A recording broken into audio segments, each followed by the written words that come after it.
Market जिस तरीके से आज इसने परफॉर्म किया, काफ़ी शानदार रैली टिकी है। और बैंक निफ्टी का जिस तरह आप बता भी रहे थे, सुबह 59,000 के पास, वही के आसपास हमने टच किया। शानदार रैली ब्रॉडर मार्केट्स में, मिड कैप स्मॉल कैप आपने जिक्र किया। तो दो बड़े इवेंट्स, बिहार रिजल्ट्स, साथ ही अर्निंग सीजन हमने निपटा लिए और उसके बाद से देखिए ये मार्केट में अच्छी स्थिति फिलहाल देखने को मिल रही है। दो जगह और पेच फंसा है। एक ट्रेड डील, उसको लेकर अब कदम भी बढ़ाया गया। आज एक बड़ी खबर जिस पे आप चर्चा भी करेंगे, और एफआईज की ओर से सेलिंग जो है उस पर अगर एक फुल स्टॉप लगता है तो मार्केट के लिए और अच्छा होगा। तो ऐसे मूड माहौल में स्थिति कैसी लग रही है बाजार की? नेक्स्ट टारगेट क्या देख रहे हैं आप? क्या स्ट्रैटेजी अपनाएं? क्या लॉन्ग रहने की सलाह होगी? कौन से लेवल्स इंपॉर्टेंट? देखिए श्रेया, सबसे पहले तो मैं बात करूंगा आज के सबसे बड़े ट्रिगर की।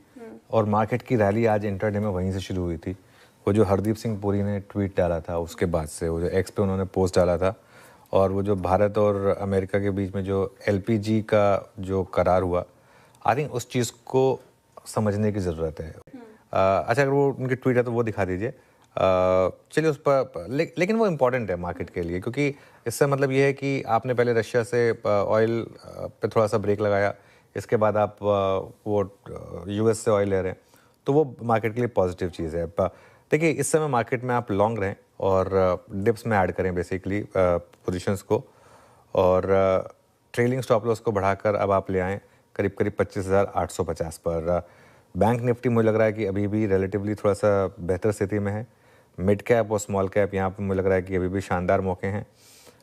निफ्टी पर 26,050 से 26,150 यहाँ पर एक थोड़ी सी रुकावट है लेकिन 26,150 के ऊपर अगर आप निकले तो फिर मुझे लग रहा है कि आप फिर ऑल टाइम हाई की तरफ काफ़ी जल्दी से बढ़ सकते हैं। यहाँ पर एक सपोर्ट जोन रहेगा आपका 25,800 से 25,850 का। बैंक निफ्टी तो मैं कह रहा हूँ अभी भी बेहतर है। मिड कैप और स्मॉल कैप यहाँ शानदार मौके हैं और आप ऑल टाइम हाई की तरफ बढ़ रहे हैं, ये मेरा एक व्यू है निफ्टी पर। बैंक निफ्टी में 59,000 के ऊपर सेटल होने की तैयारी हो रही है यहाँ पर। आई थिंक बहुत जल्द 59,000 के ऊपर सेटल होंगे। इसके बाद 59,500 और 60,000 ये नेक्स्ट टारगेट होंगे, और अब अपने ट्रेलिंग स्टॉप लॉस को जो है 58,500 पर ले आए। अब इसका ट्रिगर क्या होगा? तो आई थिंक वो जो आज जो डील हुई है भारत और अमेरिका के बीच में, जो हरदीप पुरी ने खुद अनाउंस की है कि हम 2026 के लिए अमेरिका से एलपीजी इंपोर्ट करेंगे। अब एलपीजी क्या है? बेसिकली जो हमारी सिलेंडर गैस है। अब ये सब जो होते हैं ना, ये वेरिएंट होते हैं ऑयल के। तो जो हम रशियन ऑयल एनर्जी होती है बेसिकली, ये रशियन एनर्जी जो हम खरीद रहे थे उससे कहीं ना कहीं हम थोड़ा सा शिफ्ट हुए हैं यूएस की तरफ। और आई थिंक ये एक और साइन है क्लियरली कि हम उस ट्रेड डील की तरफ बढ़ रहे हैं। मेरे ख्याल से अब किसी भी दिन डोनाल्ड ट्रंप उठ के एक अनाउंसमेंट कर देंगे कि भारत ने काफ़ी कदम उठाए हैं इस चीज़ को लेकर, और अब हम जो हमने 25% एडिशनल टैरिफ लगाया था उनके ऊपर, वो हटा रहे हैं। आई थिंक मेरी सेंस ये है कि शायद ट्रेड डील जो है वो दो पार्ट्स में आए। एक पार्ट में पहले आप वो 25% का एडिशनल टैरिफ हटाएं, उसके बाद बोलें कि अब हमारी ट्रेड डील पर बात चल रही है। उसके बाद जब ट्रेड डील हो जाएगी तो 15-16% जो भी टैरिफ होगा, जो ऑब्वियसली लगना है, वो जब लग जाएगा तो इम्पॉर्टेंट है। अनुज, ये जो आज सुबह जब 10 बजे के आसपास वो ट्वीट पढ़ा आपने पुरी साहब का, आई थिंक आज की सबसे कोर क्रिटिकल और वो जो घटना थी वही थी जो आज हमें यहाँ पे लेके आ गई। अब बाजार पे प्लेस्ड कैसे रहना चाहिए? देखिए अभी तो हम खैर 26,000 को नेविगेट कर रहे हैं। यहाँ से 100 पॉइंट ऊपर वो अक्टूबर का हाई है, 200 पॉइंट ऊपर ऑल टाइम हाई है। क्या ये डील अगर एग्जीक्यूट हो गई, आधा अंश भी 25% भी चला गया, तो क्या ऑल टाइम हाई हमको दिखेगा स्क्रीन पे? बिल्कुल मान के चलिए कि अब आप ऑल टाइम हाई लगा देंगे, वो इसी सीरीज में लगा देंगे, वरना अगली सीरीज में लगा देंगे। बचा क्या ऑल टाइम हाई में? अब आप देखिए निफ्टी बैंक तो ऑल टाइम हाई पिछले हाई से करीब करीब अब 500-600 पॉइंट ऊपर हो चुका है। Mid cap all time high पर है। निफ्टी में भी जैसे मैंने कहा एक दो स्टॉक्स अगर आप छोड़ दें तो वो ऑल टाइम हाई पर। बिल्कुल सही कहा आपने। सुबह आई थिंक मैंने इस पर काफ़ी फोकस किया था कि उस न्यूज़ को ना, क्या होता है ना, पता है हम लोग कई बार ना हम बहुत छोटी सोच में खो जाते हैं कि वो कुछ चीज़ है तो उसको बस एलपीजी है तो बस एचपी बीपी से जोड़ दो।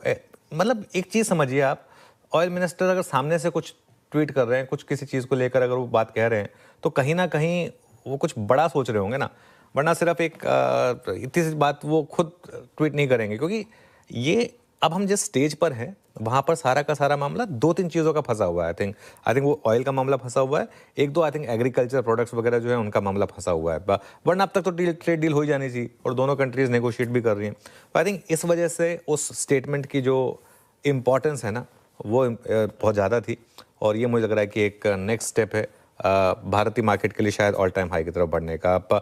मैं होप करूंगा कि हो जाए, नवंबर में हो जाए, नवंबर में ना हो तो दिसंबर में तो हो जाना चाहिए, ये मान के चलें आप। के लिए और हमारे दर्शकों के लिए ये समझना जरूरी है कि आज की जो स्ट्रेंथ है उसके पीछे बड़े ट्रिगर्स क्या है तेजी का कारण। बड़ी तेजी का कारण या तेजी का कारण तो मैं ऑनेस्टली बताऊं तो बाजार में तेजी जो है वो थोड़ी है, बड़ी है नहीं। अभी आप मुझे बताओ पिछली बार कब आपको याद है कि निफ्टी 1% से ज्यादा बढ़ा हो? याद भी नहीं आएगा आपको, इतने दिन हो गए मेरे ख्याल से पूरे नवंबर में तो एक भी दिन। अब कोई इंडेक्स 1% भी ना बढ़े किसी एक दिन, फिर भी हमें तेजी ज्यादा लगे, तो इसका मतलब क्या है भाई? फील तो हो रहा है ना कि तेजी ज्यादा है। वो फील इसलिए हो रहा है कि एक्चुअली तेजी देखने की आदत ही खत्म हो गई थी, और लगातार 5वें 6ठे दिन निफ्टी बंद हो ऊपर ऐसा तो लगता ही नहीं है। इसलिए 100 पॉइंट बढ़ने के बावजूद हमें ऐसा लग रहा है अरे भाई इतनी तेजी क्यों? सो मेरा ये कहना है तेजी थोड़ी है, बहुत ज्यादा नहीं है। और सबसे बड़ी बात है कि ढेर सारी पॉजिटिव से बाजार में आप गिनते गिनते थक जाएंगे, उसके बावजूद बाजार की बढ़ने की स्पीड काफी धीमी। फॉर एग्जांपल आपका रिजल्ट सीजन अच्छा गया, बिहार के नतीजे ठीक आ गए, महंगाई एकदम आपके लोअर लेवल से है, अमेरिकी बाजारों में भी वैसा देखा जाए तो हाइस के आसपास से ही ट्रेड हो रहा है। अगर एआई से रिलेटेड वहां पे अगर बबल थोड़ा कम हो भी रहा है तो आजकल एक रिवर्स ट्रेड भी माना जा रहा है कि अमेरिका का एआई कमजोर होगा तो भारत का आईटी बढ़ेगा।